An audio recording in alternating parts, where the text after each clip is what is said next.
Assalamualaikum Ustaz.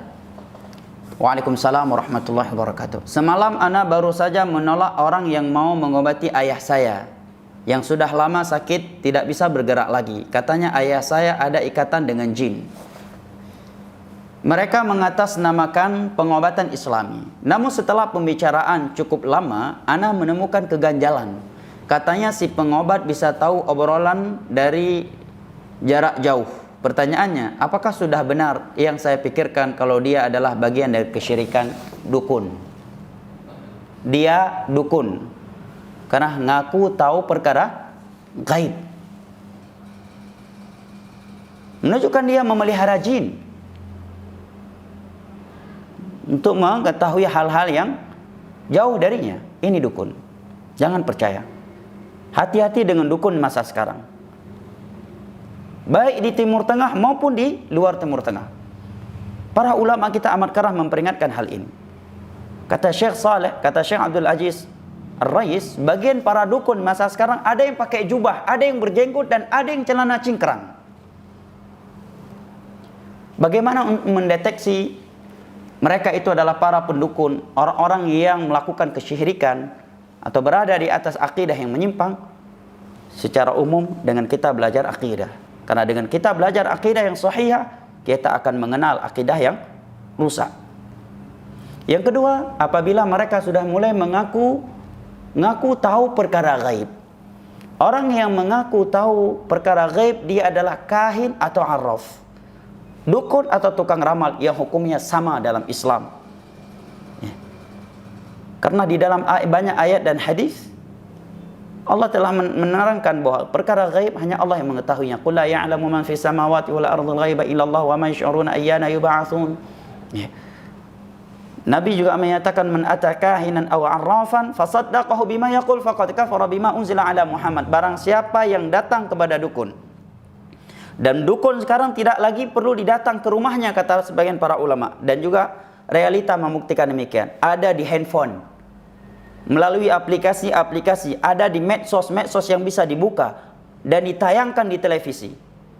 Kalau ucapan mereka dibenarkan, seorang percaya kepada ucapan mereka terhadap perkara-perkara gaib yang mereka kabarkan, sungguh dia telah kafir terhadap syariat Nabi Muhammad yang Allah turunkan kepada Nabi Muhammad sallallahu alaihi wasallam.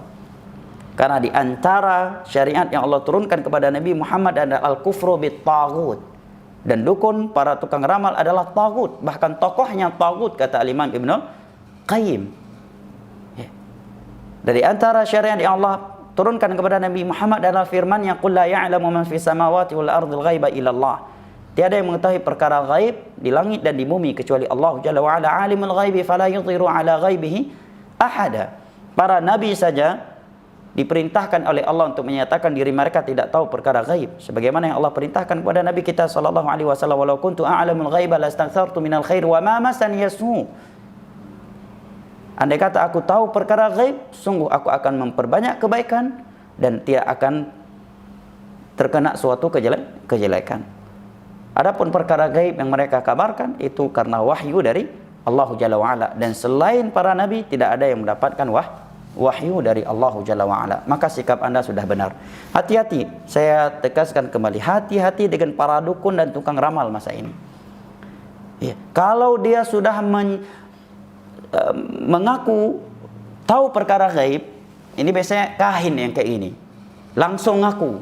Yang satu lagi licik dia, sama aja hukumnya dengan dukun, tapi dalam bahasa hadis arraf, tukang ramal. Memang tidak secara tersurat dia mengatakan dirinya tahu perkara gaib, tetapi dia mengatakan dirinya tahu perkara gaib secara tersirat. Contohnya tadi, sepertinya bapak ini begini.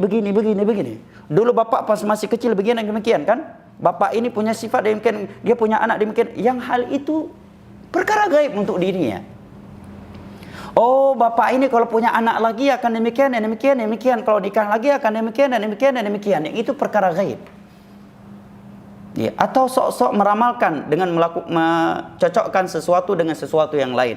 Oh, bapak lahirnya tanggal sekian, bulan ini, melakukan itu di bulan itu dan seterusnya. Ini araf, jangan percaya. Walaupun berjenggot, walaupun berjubah, walaupun celana cingkrang, Walaupun bawa ayat dan hadis, jangan percaya. Dukun itu. Ya. Kalau sudah mengaku tahu perkara gaib. Ya. Contohnya lagi, saya obati dari jarak jauh. Ya, dari jarak jauh. Atau melakukan suatu pengobatan yang itu hakikatnya bukan lagi pengobatan. Kalau sekedar seorang disuruh bacakan ayat ini, ayat itu sebagai tajarruban, ya, karena semua ayat Al-Quran adalah obat, ya, terkhusus untuk mengusir jin, maka ini termasuk at-tadawi kata para ulama. Tapi kalau sudah masuk kepada ritual ibadah, bacakan ayat ini setiap mau tidur, niscaya akan tercegah dari sihir tanpa dalil dari Al-Quran dan hadis serta ucapan para salaf, ini sudah jatuh ke dalam bid'ah. Maka tinggalkan orang-orang yang seperti ini. Demikian juga para peruqyah yang mulai memegang pasiennya yang lawan jenis dengannya. Kemudian banyak berbicara hal-hal yang tidak bermanfaat dengan orang yang dia ruqyah. Ini rata-rata orang-orang yang mencari penghasilan, cari uang dengan menipu masyarakat. Hati-hati dari mereka ini.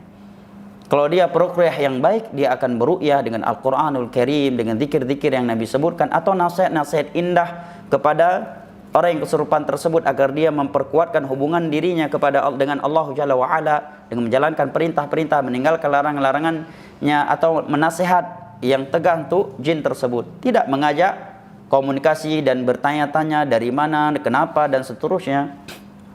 Nah, barakallahu fiik. Sudah benar sikap Anda dengan tidak percaya kepada orang tersebut.